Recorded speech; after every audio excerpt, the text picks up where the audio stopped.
শহীদ স্মৃতি ডিগ্রি কলেজের অধ্যক্ষের বিরুদ্ধে মানববন্ধন। বাগেরহাটের ফকিরহাট উপজেলা কাটাখালীস্থ শহীদ স্মৃতি ডিগ্রি কলেজের অধ্যক্ষ শেখ মোশাররফ হোসেনের বিরুদ্ধে বিভিন্ন অভিযোগে মানববন্ধন অনুষ্ঠিত হয়েছে। রবিবার 1 সেপ্টেম্বর সকাল 10টায় উপজেলা খুলনা বাগেরহাট মহাসড়কে কাটাখালী মোড়ে মানববন্ধনটি অনুষ্ঠিত হয়। মানববন্ধনে শহীদ স্মৃতি ডিগ্রি কলেজের অধ্যক্ষ শেখ মোশাররফ হোসেনের বিরুদ্ধে দুর্নীতি, ক্ষমতার অপব্যবহার করে নিয়োগ বাণিজ্য, কলেজ ভবনের ছাদে মোবাইল টাওয়ার ভাড়া, কলেজের গাছ বিক্রি, শিক্ষার্থীদের দেওয়া ভর্তি ফিস ও পরীক্ষার ফিস আত্মসাতের অভিযোগ তোলা হয়।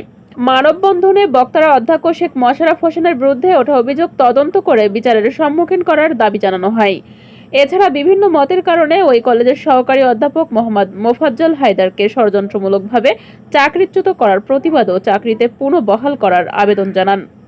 মানববন্ধনে অন্যান্যদের মধ্যে উপস্থিত ছিলেন শহীদ স্মৃতি ডিগ্রি কলেজের অধ্যাপক মাওলানা মোহাম্মদ মোফাজ্জল হায়দার, সহকারী অধ্যাপক শেখ মোহাম্মদ সেলিম, মুরারি মোহন পাল, আতিকুর রহমান তালুকদার, রীতা রানী দাস, প্রভাষক মোহাম্মদ জাহিদ হাসান সহ শহীদ স্মৃতি ডিগ্রি কলেজের শিক্ষক ও শিক্ষার্থীবৃন্দ।